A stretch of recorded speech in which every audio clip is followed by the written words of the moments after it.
My name is Oliver, and the night my family finally said out loud what they had been showing me for years, I was standing in our front hallway with my back pressed against the door, my older brother's finger jabbing into my chest as he screamed words that would change everything between us forever. "No one wants you here," he shouted, close enough that I could see the veins bulging in his neck, close enough that his spit hit my face.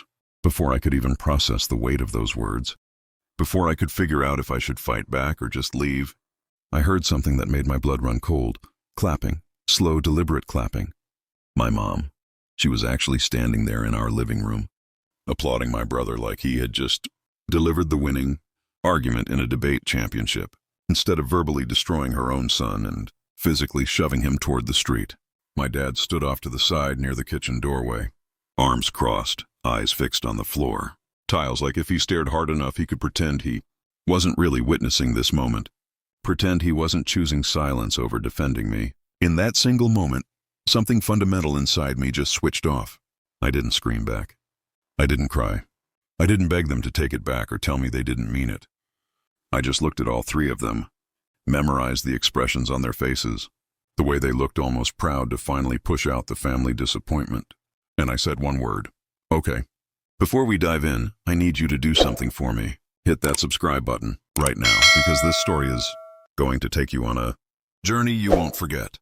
Drop a comment telling me where you're watching from, and let me know if you've ever been the invisible child in your own family. Trust me, by the end of this, you'll understand why that question matters." Then I turned around, walked up those stairs for what I somehow knew would be the last time as someone who lived there, and started packing. Jeans, a few t-shirts, my work shoes from the restaurant where I bussed tables, the laptop I had bought with money from birthday gifts and summer jobs, whatever cash I had hidden in an old shoebox under my bed. Every zipper closing felt like another thread between us snapping permanently. I could hear them downstairs, still talking about me like I was already gone, like I was a problem that had finally been solved. And for the first time in my 21 years, I realized that maybe being gone was exactly what I needed. I left without slamming the door, without a dramatic exit speech, without saying goodbye. And if you think that moment was the lowest point of this story, wait until you hear what happened. The very next morning when my phone exploded with 43 missed calls from the same three, people who had just sworn nobody wanted me in that house. If you want to know how I went from being the unwanted spare son to suddenly holding all the power in a situation that had controlled me my entire life, stay with me until the end of this. Because what happened next is something I never could have predicted. People always say family is supposed to be your foundation, your safe place, the people who have your back no matter what. But for as long as I can remember, home felt more like a stage where I was cast as the supporting character in someone else's hero story. I grew up in a perfectly normal-looking house in the suburbs outside Denver, the kind of neighborhood where dads wash their cars on Saturday mornings, where the houses all have those little decorative flags that change with the seasons, and where neighbors wave at each other like everything behind their closed doors is just as picture-perfect as the landscaping inside our house, though there was a very clear rule that nobody ever actually said out loud, but everyone understood completely. My brother mattered more. His name is Marcus. He is 24 now, 3 years older than me, and he has always been the golden child in every story my parents tell. My mom, Linda, talks about him like he is the protagonist in a movie she wrote and directed herself. My dad, Richard, doesn't say much in general, but when he does speak up, it is usually to back her up or echo whatever opinion she has already expressed. They love to say they treat both of us equally, that they don't play favorites, that they give us both the same opportunities. But the reality has never even been close to equal, not once in my entire life. I'm 21. I work nights bussing tables and sometimes serving at a chain restaurant near the highway. And every single paycheck I earn goes into a savings account I opened when I was 16 because even then I knew I would eventually need an escape route. I pick up extra shifts whenever someone calls in sick. I come home smelling like grease and dish soap, and I still somehow find the energy to cook dinner for the family or clean up the kitchen afterward because my mom says she is too tired after her job at the insurance company, and Marcus needs his evenings free to focus on his projects. What those projects actually are has always been kind of a mystery to me, but questioning them is apparently off limits. Marcus is 24. dropped out of the state university after 2 years when he decided that traditional education was not designed for people with entrepreneurial minds like his, and now he spends most of his time in his room working on what he calls his startup, which as far as I can tell involves him sitting at his computer designing apps that never launch and talking on the phone with other guys who also claim to be entrepreneurs. Somehow, in my parents' eyes, this still qualifies as ambition and potential. When Marcus wanted a new top-of-the-line laptop and a second monitor to go with his elaborate desk setup, my parents pulled out a credit card without hesitation and made it happen within a week. When I asked if they could help me pay for a certification course I needed for a potential promotion at work, they laughed it off and told me I should learn to be more independent. That struggling builds character. At family dinners, every single conversation somehow circles back to him.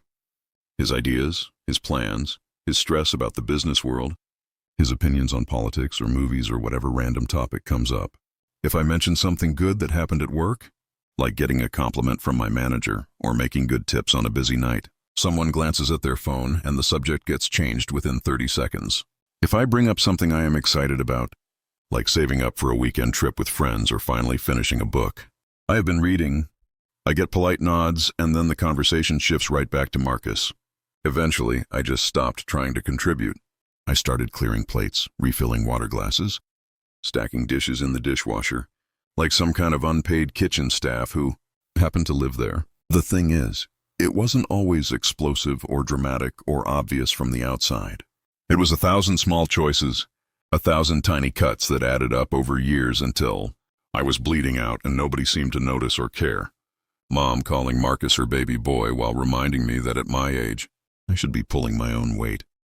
Dad telling me I was tough and capable and could handle things on my own, then turning around and stepping in immediately whenever Marcus messed up or needed money or got himself into some kind of trouble. The first time Marcus borrowed money from the envelope where I kept my tip money, my parents called it a simple misunderstanding between brothers. They told me not to make a big deal out of it, that siblings share things, and they promised me he would pay it back as soon as his app got funding. He never paid me back, not a single dollar. I learned quickly that in our house, I was expected to be understanding, forgiving, flexible, and quiet about my own needs, while Marcus got to be reckless, loud, demanding, and constantly defended no matter what he did. I told myself that if I just worked hard enough, saved enough money, and kept my head down, I could eventually buy my own way out of that situation. I told myself that once I had enough saved up and could afford my own place, I would barely have to be home anymore. That thought got me through a lot of late nights scraping food off plates and wiping down tables while my feet ached. The night my brother shoved me toward that door and my mom applauded him was not some random outburst that came out of nowhere. It was the final domino in a long line of injustices that had been stacking up my entire life, and it finally fell hard enough to crush whatever hope I had left that things might somehow change or get better. And here's the worst part. If you had walked into our kitchen just a few hours before everything exploded, you would have thought we were just another normal American family having another normal Tuesday evening, with absolutely no idea how close we were to completely falling apart. That night started like any other after a long shift at the restaurant. I came home exhausted around 10:30, my shirt sticking to my back with sweat, my tips folded up in my pocket and my mind focused on one thing. I needed to finish updating my resume because a friend had told me about a better job opportunity at a hotel downtown, something with actual benefits and a real schedule, instead of the chaos of restaurant work. By the time I pulled into the driveway that night, my whole body felt like it had been put through a blender. My lower back was killing me from carrying heavy trays all night. My hands smelled like the industrial soap we used in the kitchen, and the only thing keeping me upright was the thought of getting upstairs to my room, opening my laptop, and spending an hour polishing my resume before finally crashing into bed. I pushed open the front door and immediately noticed something was off. The sound, not the TV playing one of my dad's crime shows, not my parents having a normal conversation. It was Marcus's voice, loud and aggressive, echoing from the direction of the living room. When I walked in and looked around the corner, my stomach dropped straight through the floor. He was sitting on the couch, legs sprawled out, headphones around his neck, typing furiously on my laptop. Not his expensive, top-of-the-line laptop that my parents had bought him, mine, the one I had saved for and bought myself after 3 months of weekend double shifts. For a few seconds, I just stood there frozen, watching him pound on the keys like it was his property. "What are you doing?" I finally asked, trying to keep my voice level and calm even though I could feel heat rising in my chest. He barely glanced in my direction. "Relax, man. I'm just using it for a minute," he said dismissively, then turned right back to whatever he was doing. The screen was filled with some kind of messaging app and multiple browser tabs. Definitely not anything related to my job search documents. The folder where I kept all my important files was sitting right there on the desktop, completely accessible. When I stepped closer and reached for the laptop, he pulled it away from me. "Dude, I'm in the middle of something important," he snapped. "I'll give it back in like an hour." My heart was pounding now. "Marcus, that's my laptop. You have your own." "Why are you even on mine?" He rolled his eyes so dramatically it looked almost cartoonish. "Because mine is updating some software and I needed to send some urgent messages. It's not a big deal. Stop being so uptight about everything." I stared at him, genuinely trying to process how he could think this was acceptable. "You took it without asking. That's literally the definition of a big deal. I needed to work on something tonight." He let out this exaggerated sigh, like I was the most exhausting person he had ever had to deal with. "Your little resume can wait," he said with this condescending smirk. "What I'm working on actually matters. I'm talking to potential investors." This was not the first time something like this had happened. Marcus had a long history of helping himself to my stuff. Money from my room, clothes from my closet, even my car when he felt like it. And every single time I brought it up, I was told I was being selfish or petty or that I needed to learn how to share. But this felt different. This was the thing I had bought with my own hard-earned money. And I was tired of being treated like my belongings and my boundaries meant nothing. "You already took money from me that you never paid back," I said, my voice rising now. "You borrow my car without asking and bring it back empty. And now you're just taking my laptop like you own it? I'm done with this, Marcus.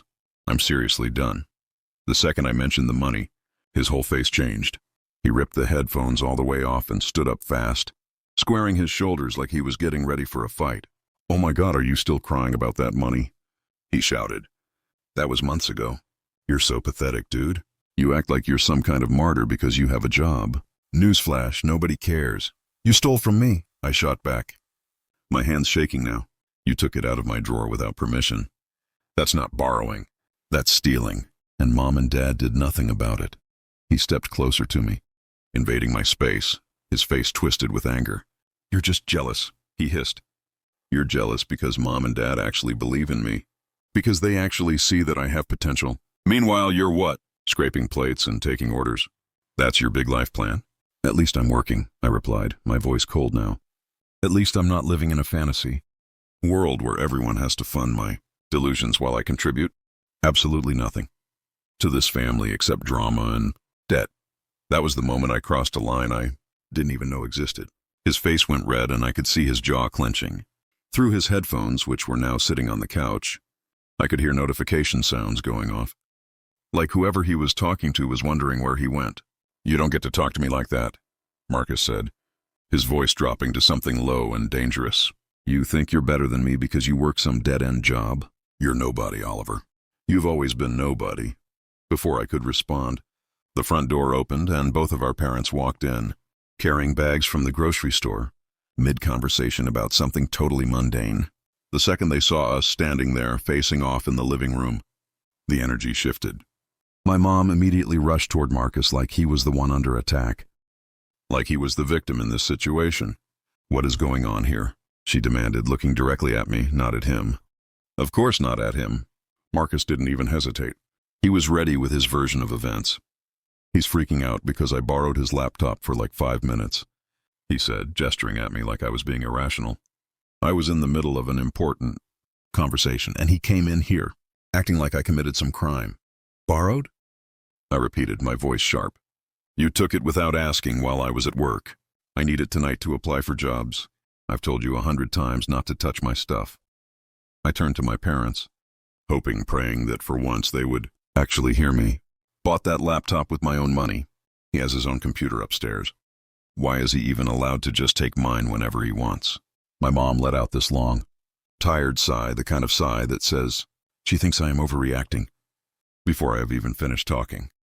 "It's just a laptop, Oliver," she said, using that tone that always makes me feel like I am 5 years old. "You two need to learn how to share. Your brother had something time-sensitive he needed to handle. Can you not make everything about you for once?" My dad nodded slowly, already siding with her by default, like always. "If you're worried about your files, I'm sure nothing got deleted," he said, like that was supposed to be reassuring. "You're good with computers. You'll figure it out." I felt my throat closing up, that familiar feeling of being completely unheard and invisible. "It's not about the files," I said quietly, trying one more time to make them understand. "It's about the pattern, the money he took, the car he borrows without asking, the way he walks all over me, and you both just act like I'm the problem. When I try to set any kind of boundary," Marcus let out this short, ugly laugh. "Because you are the problem," he said, his voice dripping with contempt. "You're always complaining. You're always playing the victim. Honestly, dude, if you hate it here so much, why don't you just leave?" The room went quiet. My mom didn't tell him to stop. She didn't say that was too far. She just stood there with her arms crossed, watching me with this look on her face like she was waiting to see how I would react. Like this was some kind of test.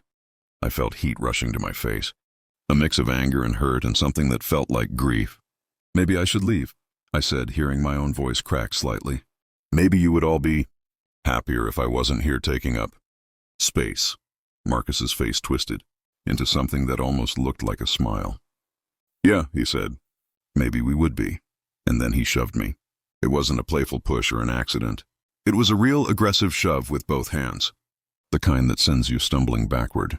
My back slammed into the front door and the impact made a loud thud that echoed through the hallway. For a second I couldn't breathe, and that is when I heard it. Clapping. Slow, deliberate mocking claps coming from my mother as she looked at Marcus with something that almost resembled pride in her eyes. "Finally," she said, her voice carrying this strange mix of relief and satisfaction. "Finally someone said what we've all been thinking." My dad just stood there, in the kitchen doorway. His jaw was tight, his hands were in his pockets, but he didn't step forward. He didn't tell Marcus that shoving me was wrong. He didn't tell my mom that applauding it was cruel. He just looked away, pretending this wasn't happening, pretending he wasn't complicit in this moment by his silence. In that split second, something inside me fundamentally changed. All the anger, all the hurt, all the desperate hope that maybe they would wake up one day and actually see me. It all just went quiet. I straightened up, smoothed out my shirt, and looked at each of them, one by one. My brother standing there like he had just won something. My mother still wearing that expression of approval. My father staring at the floor like a coward. "Got it," I said softly, my voice completely steady now. Message received. Then I turned without another word, walked up those stairs, and started packing my life into bags while they stood downstairs talking about me like I was a problem that had finally been removed from their perfect family equation. I didn't slam the door when I left. I didn't yell or make threats or deliver some epic speech about how they would regret this someday. I just walked out with my backpack, my duffel bag, and a numbness that felt heavier than any physical weight I was carrying. The air outside was cold enough to sting my face, but somehow it felt gentler than the atmosphere inside that house. I loaded everything into my beat-up Honda, sat behind the wheel for a moment, and looked back at the place I had grown up. No one came to the window to check on me. No one opened the door to apologize. For the first time in my life, I let myself fully accept something I had been afraid to admit for years. They didn't want me there, and maybe I didn't need them as much as I thought I did. I started the car and drove toward the city, my hands gripping the steering wheel tight, headlights cutting through the darkness like a path away from everything I had ever known. I texted my best friend Alex on the way, my thumb shaking slightly as I typed. "Hey man, any chance I can crash at your place tonight?" Long story. His response came through before I even hit the next stoplight. "Doors open, always, get. You're safe." When I pulled up to his apartment complex 20 minutes later, Alex was already standing outside in sweatpants and a hoodie despite the cold, clearly having been watching for me. He didn't ask a million questions. He didn't make me explain everything right away. He just grabbed one of my bags, clapped me on the shoulder and said, "Come on, let's get you inside." We ordered pizza from the place down the street, the cheap kind that comes in those boxes that are slightly too greasy but taste perfect when your world is falling apart. Alex handed me some of his clothes to change into, pointed me toward his bathroom, and didn't comment when I stayed in there longer than necessary, trying to pull myself together. When I finally came out, he had set up his couch with blankets and a pillow, the TV playing some action movie on low volume. "You can stay as long as you need," he said, completely serious. "Seriously, man, no rush. No questions unless you want to talk." I nodded because if I tried to actually thank him out loud, I knew my voice would crack and everything I was holding back would come pouring out.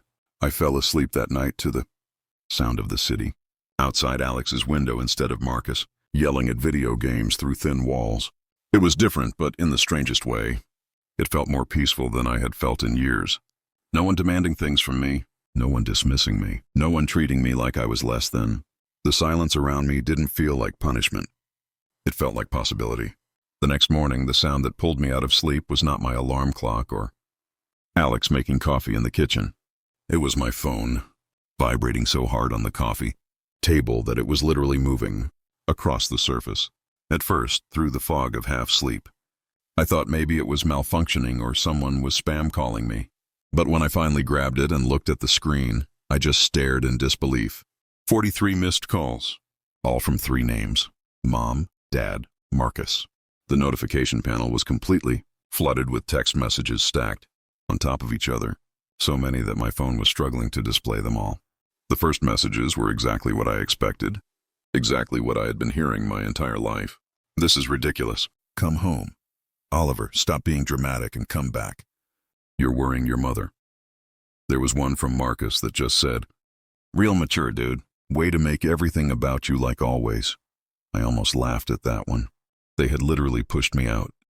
And somehow, I was still the one being accused of making things difficult by actually leaving. I set the phone down, went to splash cold water on my face, tried to pretend that seeing their names pop up over and over wasn't affecting me.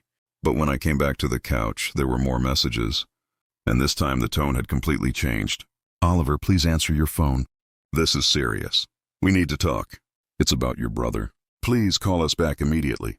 Oliver, this isn't a game. We need your help. Call us. Your help." That phrase right there, those 2 words, that was new territory. I opened one of the longer messages from my mom, my eyes scanning faster than my brain could really process the words. Something about big trouble, something about money, something about legal threats and losing everything. My heart didn't sink this time. It just sort of paused, suspended somewhere between disbelief and grim satisfaction. There was a time, probably just a week ago, when a message like that would have sent me into immediate panic mode. I would have dropped everything, rushed back, offered my savings, done whatever they needed even if it meant destroying my own plans and future. But right now, all I could think about was how less than 12 hours earlier, those same 3 people had watched my brother physically shove me into a door, heard my mother applaud it, and told me nobody wanted me in that house. Now suddenly when they needed something, I was worth calling 43 times. I sat back on Alex's couch, phone in hand, and he appeared in the doorway of his bedroom with his hair sticking up and a confused expression on his face. "You good?" he asked. "It sounds like your phone is having a seizure." I let out a laugh that had no humor in it. "That's one way to put it," I said. "Apparently my family is in some kind of crisis and suddenly I'm the most important person in their world." Alex raised his eyebrows. "Let me guess," he said. "They need something." "Winner," I replied. I didn't call back right away. I just sat there looking at those 43 missed calls, at the messages that went from angry to desperate in the span of a few hours. And I wondered what exactly you are supposed to do when the people who made you feel worthless your entire life suddenly decide you are valuable the moment they need something from you. The truth is, I knew I would eventually call back, not because I owed them anything, not because I was going to fix whatever mess they had gotten into, but because I needed to hear them actually say out loud what they wanted from me. I needed to hear them ask for help from the son they had just discarded like garbage. So after I made myself some coffee in Alex's tiny kitchen and tried to prepare myself mentally for whatever this conversation was going to be, I hit the call button next to my mom's name. She answered before the first ring even finished. Like she had been sitting there holding the phone, waiting. "Oliver, oh thank God," she said. And her voice was shaking in a way I had never heard before. "Where are you? Are you okay? You need to come home right now. There was no, I'm sorry about last night. There was no, we shouldn't have treated you that." way. There was just immediate demand and panic and the assumption that I would just fall in line like always. "What's going on?" I asked, keeping my voice neutral. She didn't give me a clear answer over the phone. Just fragments and half sentences that didn't quite connect. "Your brother? These loans, online things, they're threatening legal action.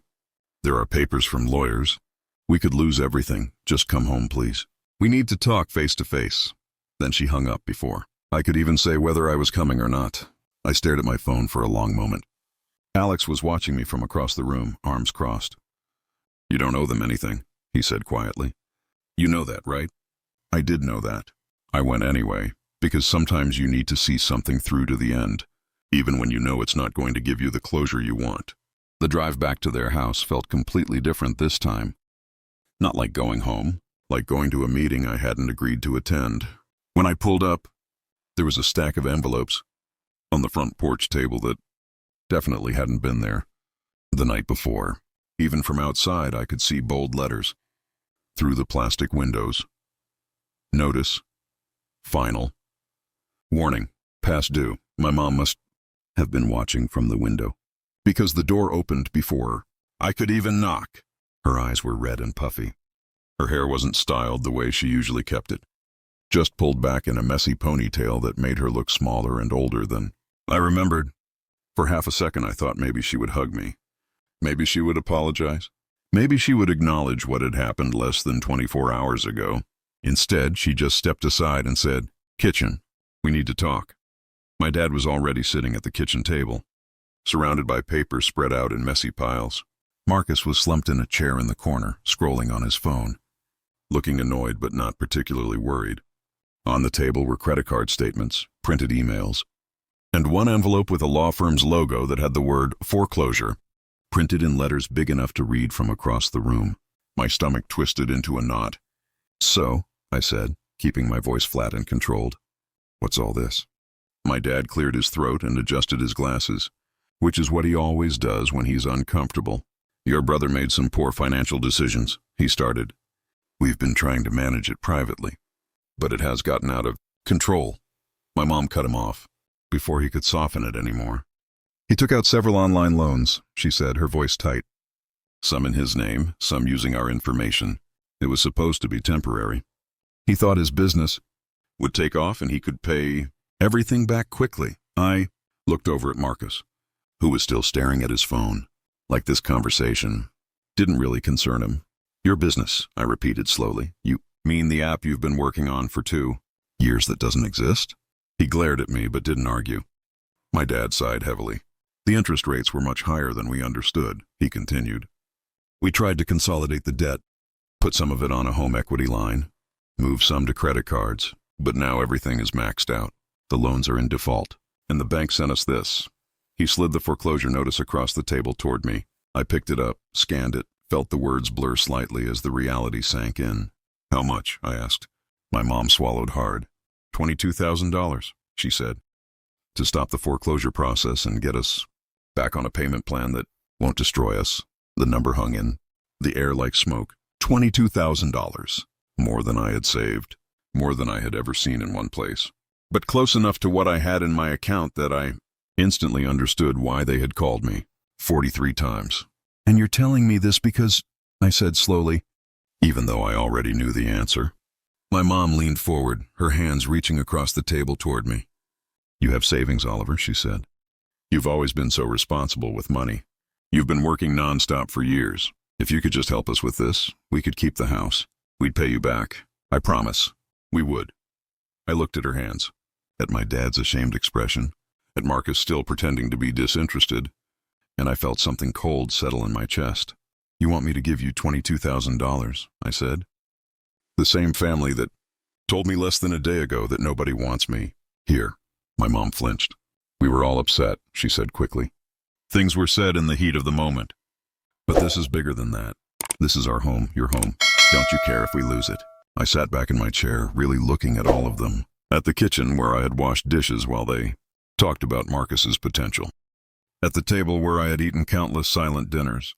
At the doorway where my father had stood and watched his oldest son shove his younger son and said nothing. "I care," I said slowly. but not enough to set myself on fire to keep you warm." My dad's face hardened. "That's very dramatic, Oliver," he said. "We're asking you to help your family. This is what families do. They help each other." I met his eyes. "They do," I agreed. "So where was my family last night when Marcus shoved me? Where was my family when Mom clapped like it was the best thing she'd seen all week? Where was my family when I asked for help? Paying for a certification course and got laughed at?" Marcus finally looked up from his phone. "Are you seriously still crying about that?" He snapped. "I was angry. You were being insane. I barely even pushed you. And now you're going to let us lose our house over your hurt feelings?" I turned to him. "No," I said calmly. "You're going to lose the house because of your choices. Your loans, your lies, your complete inability to take responsibility for anything. And Mom and Dad are going to lose it because they enabled you every single step of the way." My mom's voice went high and desperate. "We're trying to fix this," she said. "We're asking you to be part of the solution instead of being part of the problem. This is what family does, Oliver. We stick together when things get hard."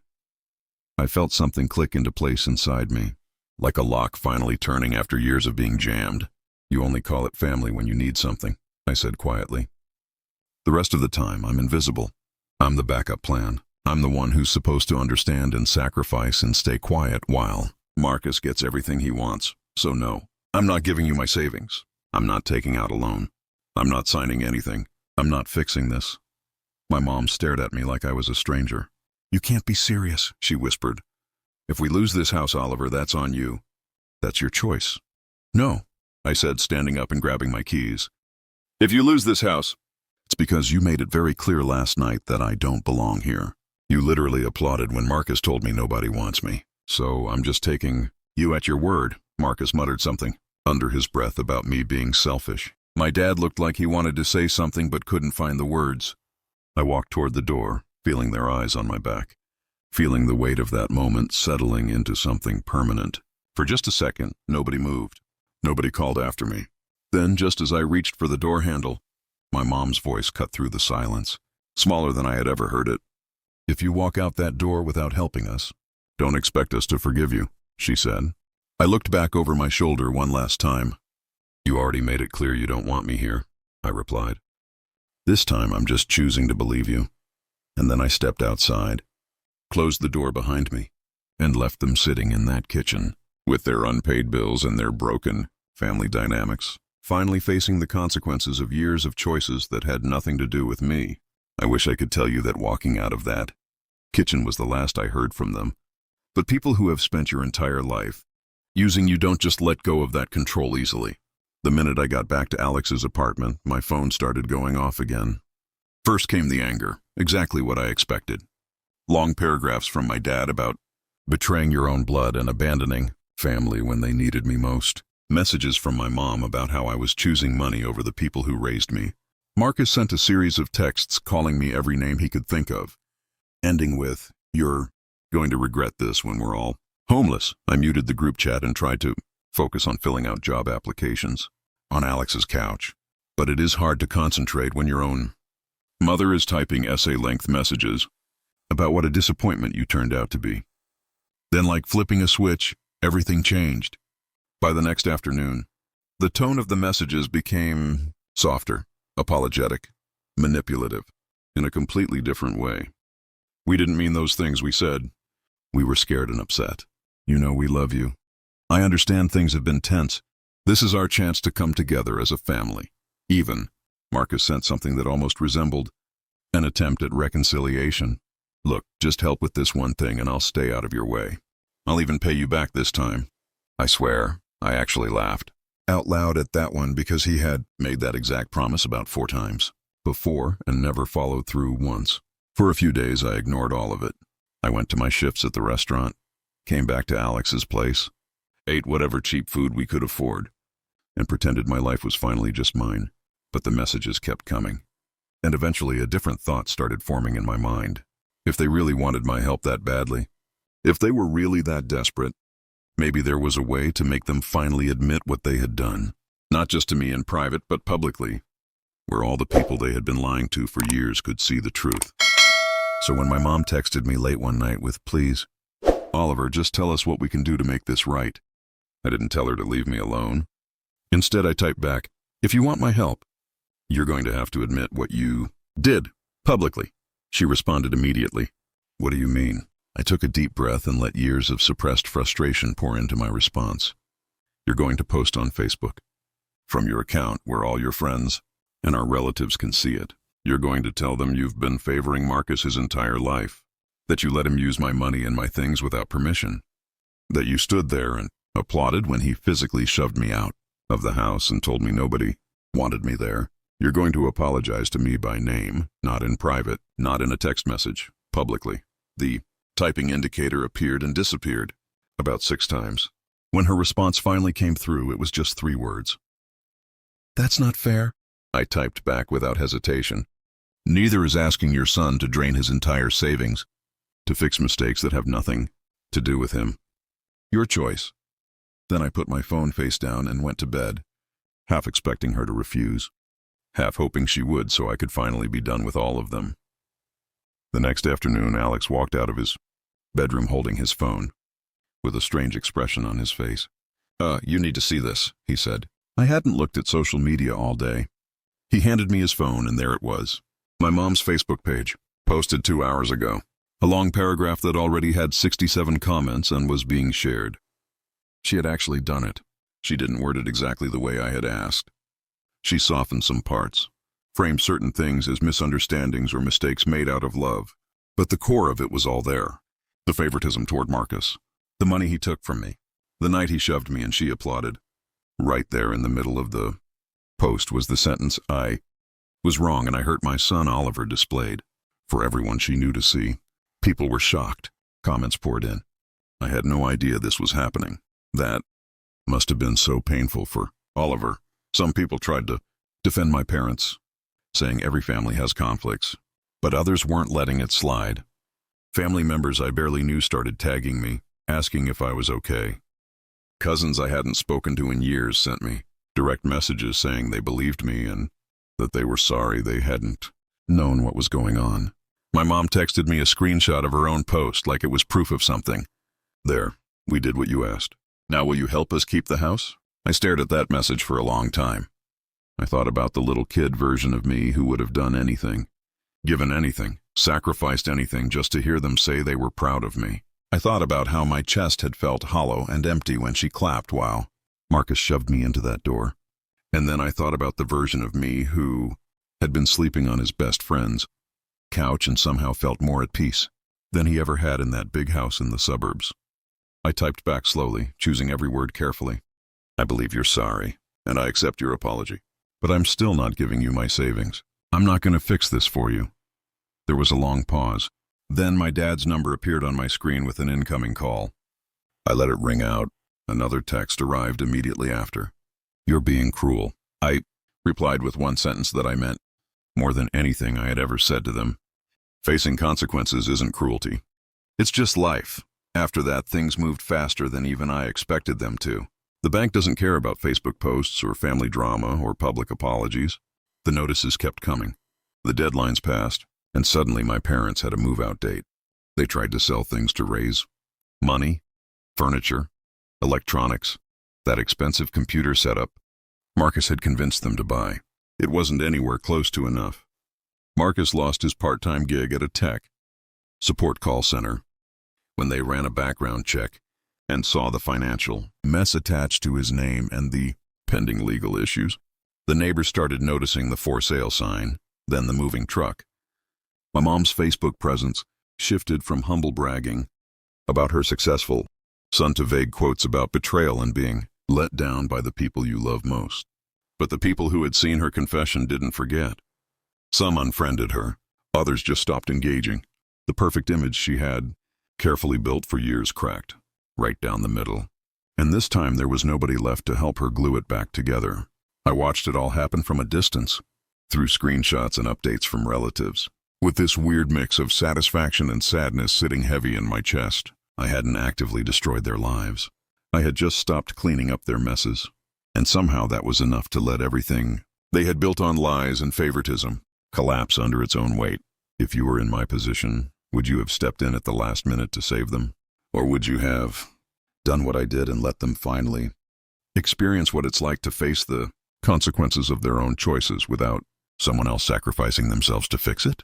8 months later, I sometimes catch myself thinking about that night in the hallway, and it feels like I'm watching a scene from someone else's life, like a movie I saw years ago. My mom clapping while my brother shoved me toward the door used to replay in my head on an endless loop.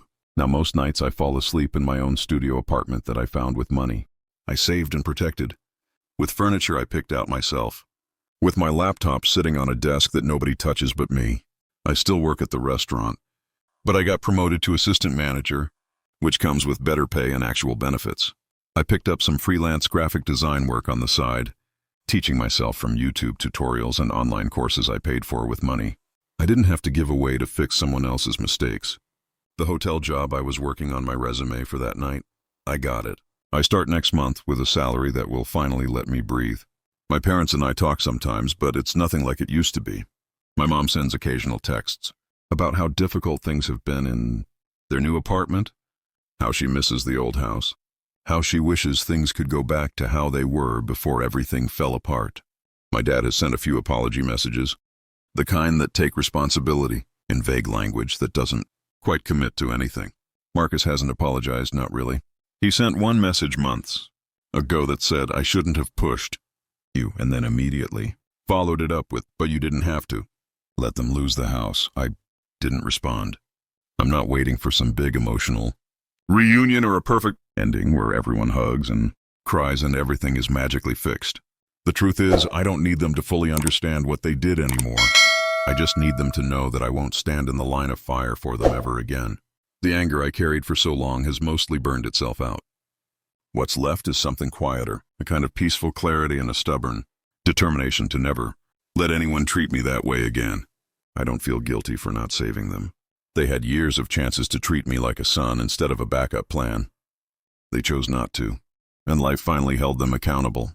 If there's any lesson in all of this, it's that blood doesn't give anyone the right to break you and then demand you be the one to fix what they shattered.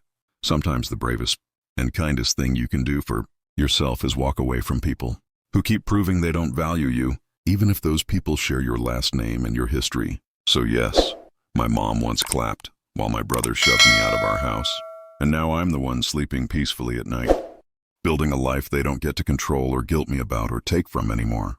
If you were me, would you eventually let them back in? Or would you keep protecting the peace you finally found the way I have? And have you ever had to choose your own self-respect and future over keeping the peace with family? Because I'm learning that sometimes the hardest choice is also the one that finally sets you free.